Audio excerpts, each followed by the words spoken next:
every time a new AI agent gets deployed, it creates a massive amount of risk.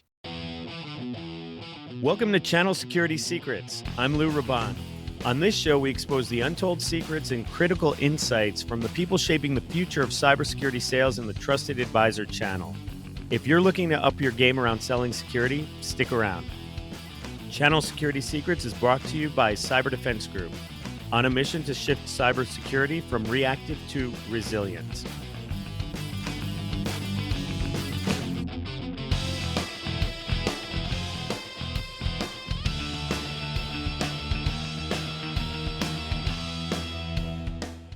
Hi, everyone. I'm thrilled to chat with our guest today, a revenue and go-to-market executive and 20-plus year veteran in the space. He's led billion-dollar channel businesses, executed go-to-market strategies against direct and partner-led avenues, and has a history of leading high year-over-year growth. He was recognized as the 2023 Channel Influencer of the Year and was a 2025 CRN Channel Visionary of the Year finalist. He's leading the integration and unification of one of the largest mergers in cybersecurity history. He's the global channel chief at Exabeam. Craig Patterson, welcome to the show. My man, Lou, thank you so much for having me. I'm really excited for this conversation here today. Yes. Yeah, I can't wait to get into it. And so let's do that.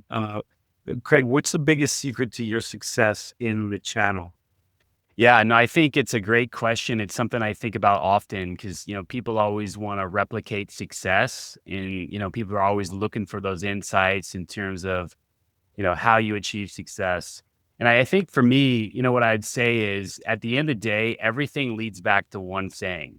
And that one thing for me has always been really focused on getting culture correct in my organization. Because I feel like if you get that one thing right, everything else follows. And so when you think about culture, you think about what goes into it, creating a culture that people want to be a part of, compensation draws people in, right? That gets people employed. But culture and growth and leadership are ultimately what determine whether they stay and perform. And so when I look at that and I think about, what top performers really want, what I found in my career is they always want, number one, they want purpose. They want to believe in the overarching mission. So, what is the mission we're trying to achieve? They want to feel connected to that mission. The second thing is growth. They want opportunities to grow, both internally, externally, finding ways to create more exposure, create more opportunities, looking for helping them to overcome whatever's holding them back. And the third thing is they want leadership. People really crave leadership that is transparent, leaders that create this clarity and opportunity, really defining what this mission is, not only defining it, but really getting the entire organization connected to that overarching mission. And I think if you look at those things, that's really what's helped shape my overall philosophy and has been kind of the secret to my success over the years. And so I'm always looking to build those engines that scale, help companies grow their go-to-market. And I'm always looking to build teams that stay. If they stay, they feel connected, they're connected to the overarching mission, they're going to be able to help us scale. But ultimately, I build cultures that people fight to be a part of. And so I've always found, Lou, if you do all those things, performance always follows. And that's really been the secret to me in my career. That's awesome. So really building a team around you that you're leading, you're saying purpose, growth, and leadership. These are the things that will help create that culture to build that team because that be successful. It's creating the clarity, getting people connected to the mission, operating with integrity, honesty, giving people opportunities for growth internally. And the other thing is you just always want to celebrate, of course you want to celebrate the big wins when they come, like that's what you're here to do, but take the small wins too. There's plenty of small wins that happen every single day that you should take and celebrate. Yeah. Yeah. It's easy sometimes to look at the negative or, the sales thing of what have you done for me lately, right? Like, well, that was last quarter. Now we got to reset and you got different goals last year, blah, blah, blah. but celebrating those small wins, I think, is important because, yeah, you're just going to break people down. At the end of the day, we want to have a little fun with what we're doing, right? And enjoy ourselves and be around good people. So that's interesting I think it makes a lot of sense too, is because to your point, you're going to attract the people, they're going to magnetically want to be a part of that team where they can see people are operating like that. And guess what? That's where comes from, right? Because everyone's rowing in the same direction, essentially. Yeah, 100%. I think the way you sort of validate that, like if you're hearing this podcast and you're saying, well, this sounds great. How can I really test this? The way you test it is you look at that leader that's running the organization. Are there people that have followed them, right? Or have people followed them into the mission for the second and third time? That always gives you a really good sense for what kind of leader they are. Because obviously, if they follow the second and the third time, they're pretty happy, right, with the leadership and the clarity and the opportunities and all those things that go into it. Big time, big time. So let's pivot a bit to security since, that's Exabeam's main focus and ours as well. And the name of this podcast, the Channel Security Secrets. What is going on right now? You've been in the channel for a while. You've obviously had great success. What are some of the trends that you're seeing around sales, especially security, in the channel? Yeah, no, it's exciting times, my friend. There is more opportunity now than we've ever seen, especially when you think about your audience. I know a lot of them are coming from the trusted advisor space.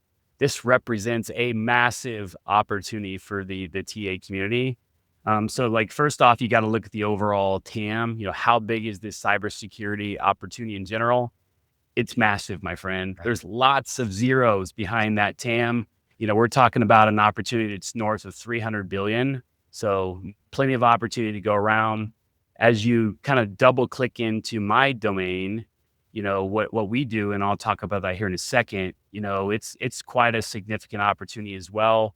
We believe that the SIM opportunity is roughly a $20 billion opportunity. We believe the analytics opportunity is another 15 billion. And so plenty of opportunity for the trusted advisor community out there. But some of the major trends that we're seeing, and I'd kind of summarize into kind of three major trends that we're seeing.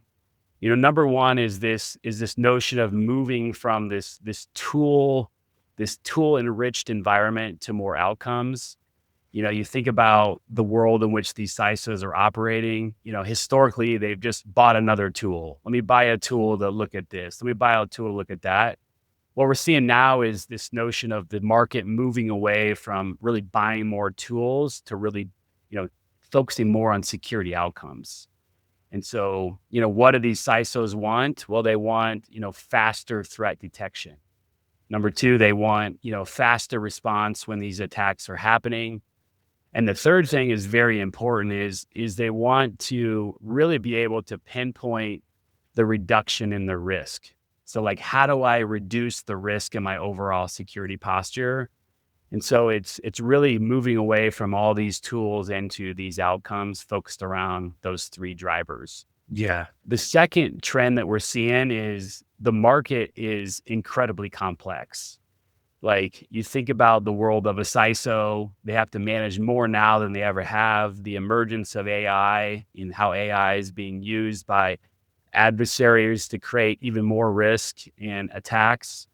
The CISOs don't always have the expertise on staff to really handle the complexity of the security environment. You think about, cloud, identity, endpoint, my domain. It's just a lot for these organizations to take on.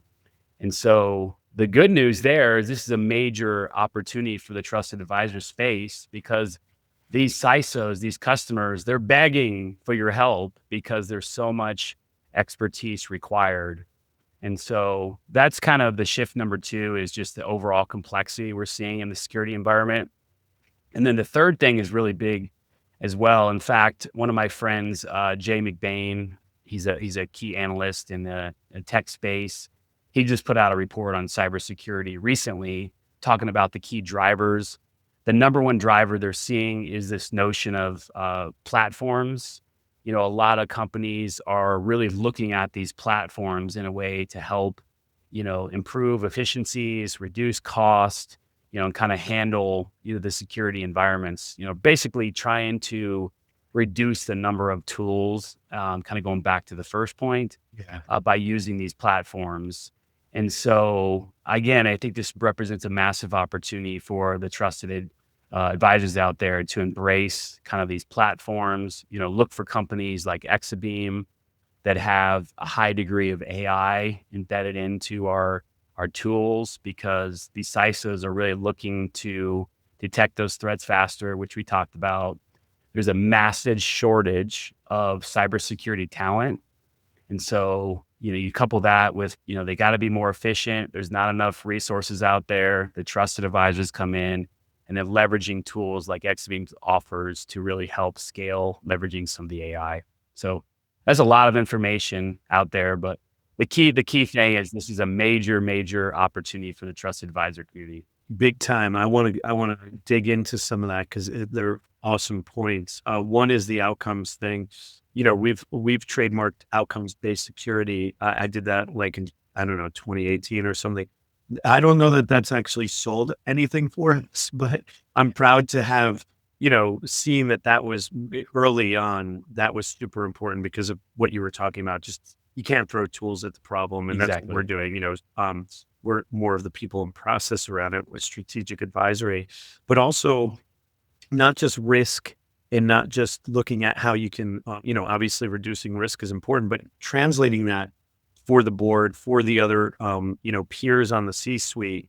That's really what's important for the chief information security officer to do. And especially because now they're moving up you say CISO, I've heard, I say CISO and then there's CISO.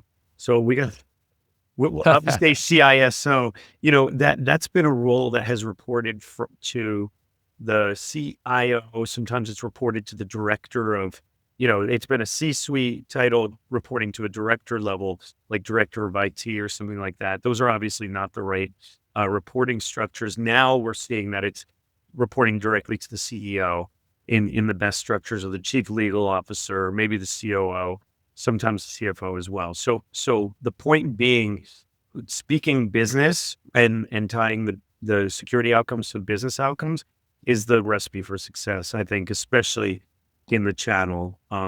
So I'd like to get your thoughts on that, 100%. and then I'd like to dig in a little bit more about the TAs, selling security.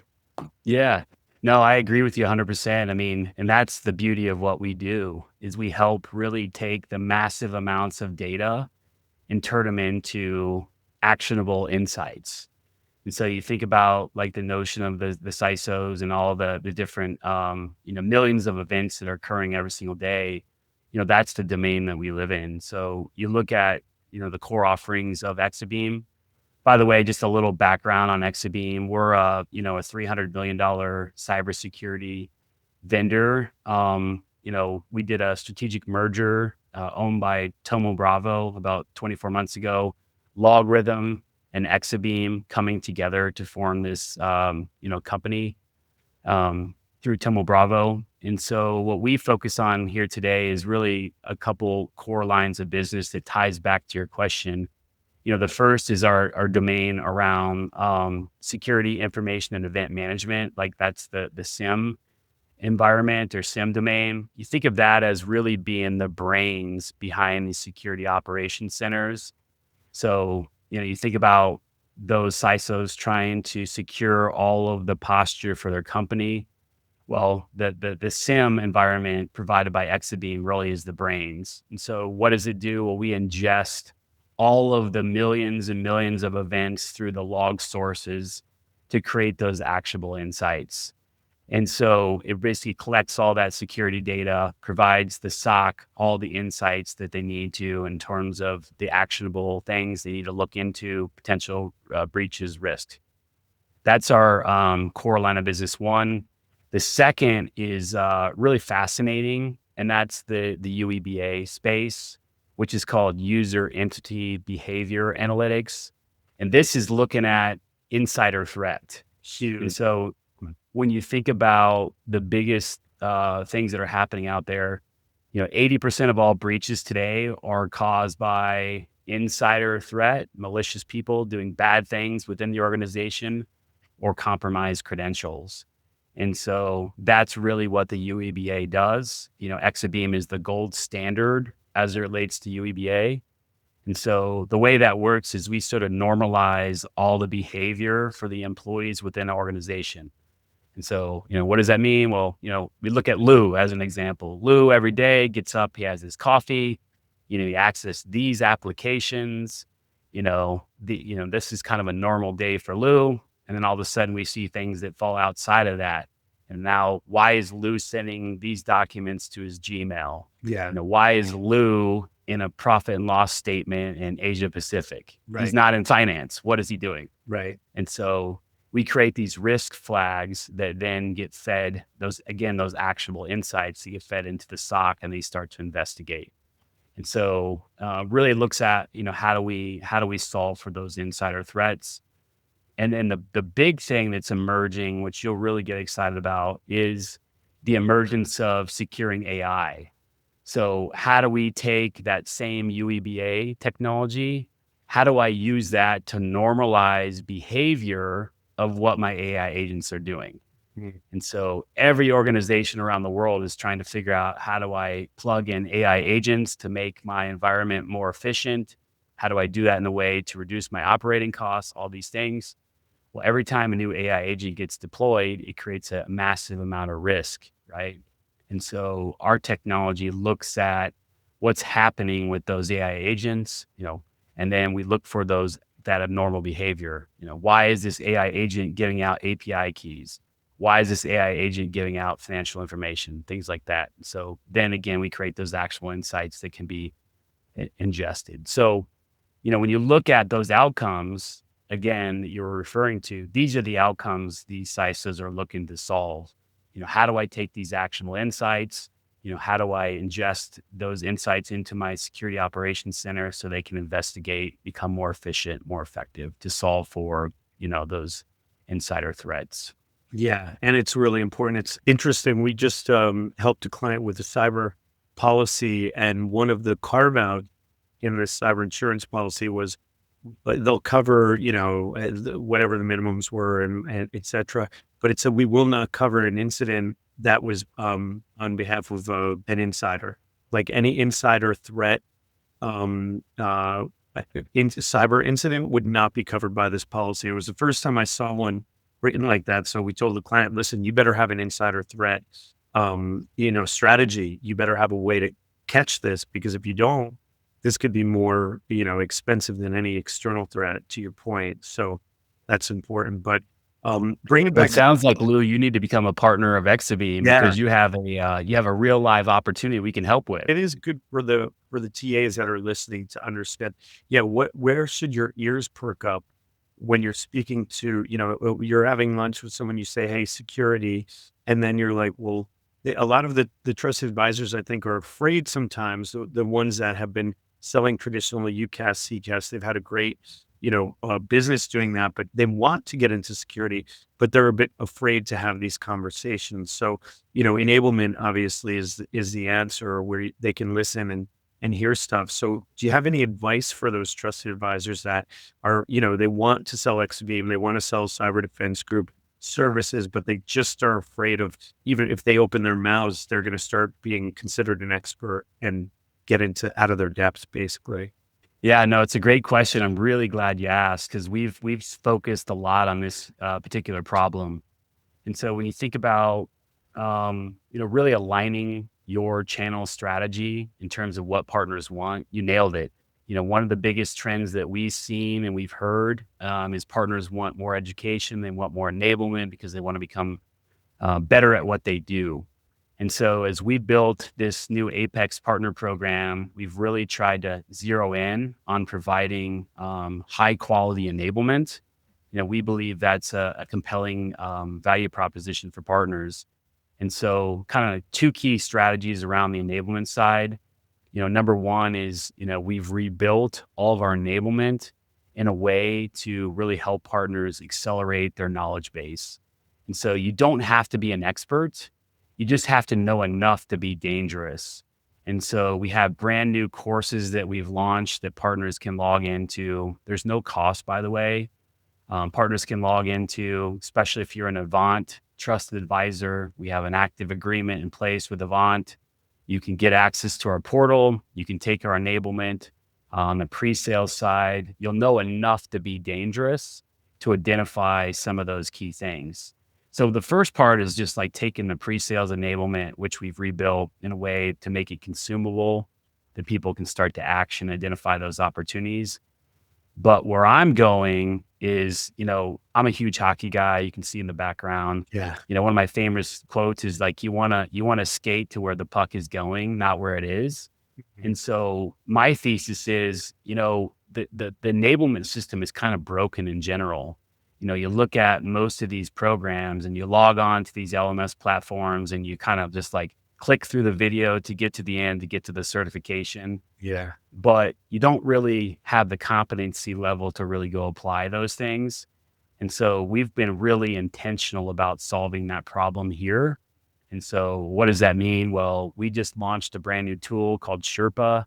Sherpa is an always on 24 by 7 cam, virtual cam that partners can engage with. You can integrate into Teams, you can integrate into Slack, you can ask it questions, you can practice your pitch. So, again, trying to raise that competency level. You can talk about use cases and just get anything you need to know from a pre sales perspective. And the beauty is we're taking it even one step further and kind of going to your comment earlier about the TAs not having the confidence yet to really go after this market.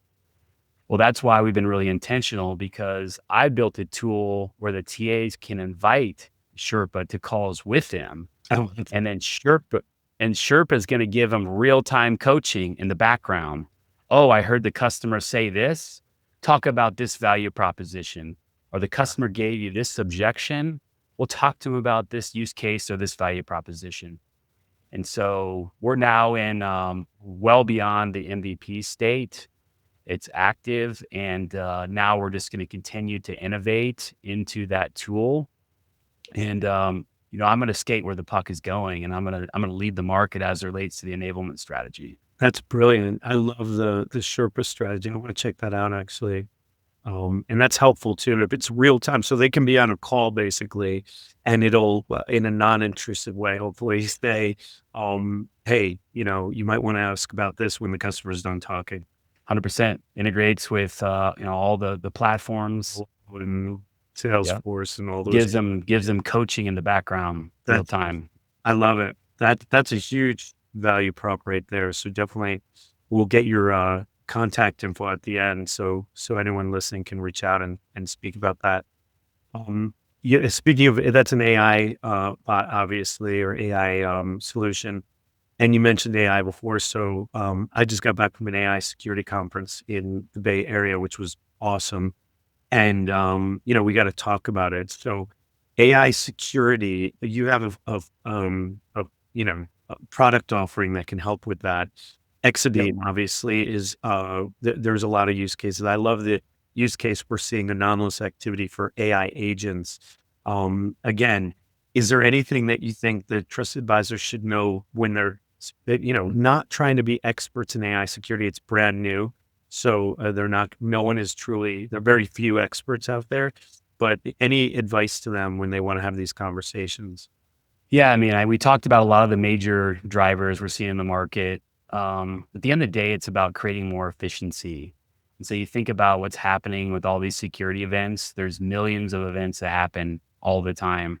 And it's very difficult for all of these analysts to investigate all those different activities that's happening, within the SOC. And so the beauty of AI is now we create efficiencies because AI can start to take care of some of those baseline activities that are happening. And the second thing that's really cool around what Exabeam does is we turn a basic analyst into an expert. Yeah. And that's because we use AI to give them all the key insights. Our tool allows it to talk. You can talk to the tool in natural language instead of having to be like a hardcore, security coder to integrate in the tool. So that's been a big thing as well.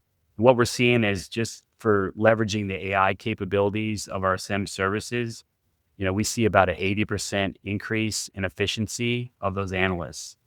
And so again, you think about what's happening with the shortage of talent out there in the market. Like this is a key value proposition for companies when the AI can really help solve some of those talent shortages, increase the efficiencies of the analysts themselves. So it's a good conversation to have. I would recommend that the trusted advisors really understand the insider threat use case. That's a big one that'll open a tremendous amount of doors. It's a faster sales cycle as well versus trying to go in and do a SIM replacement. Yeah. And so what Yeah. I see on the go-to-market side is we often lead with the UEBA use case, insider threat, and then we end up doing an expansion deal later on, or we end up, migrating into our own SIM environment as well. Yeah. It's shocking to me how many companies, big and small, still have not figured out their SIM strategy. They've basically just the strategy tends to be, let's hire a SIM vendor, do the onboarding, dump all of our logs in there, and then just forget about it. And it's not a winning strategy. And then yeah, when it comes for renewal time, they're like, have we even used this? Which they start to look, and there's also a ton of products out there that say they're a SIM and they're not really as well. Or MDR, they outsource it to MDR, and then the MDR SIM is pretty much a black box. You can't really make any queries or get anything out of it. So it's shocking that, I've been doing this for a long time, that still in 2026, we're talking about no one really has a great solution. I think Exabeam has, you've got a really winning strategy there to be able to do this right. How would you, if for people that are listening that are looking at the different solutions, how would you stack up against like a Splunk, which is traditionally in the enterprise? I'm going to guess price is one of them. Yeah. Yeah, no, I think the market itself has been kind of in this mergers and acquisition space, right? You see, obviously, the Splunk getting acquired by Cisco, IBM, QRadar, them kind of like, obviously selling off to Palo Alto, and then Palo Alto doing the end of life. And so there's a lot of complexity Yeah. and challenges for customers in this space.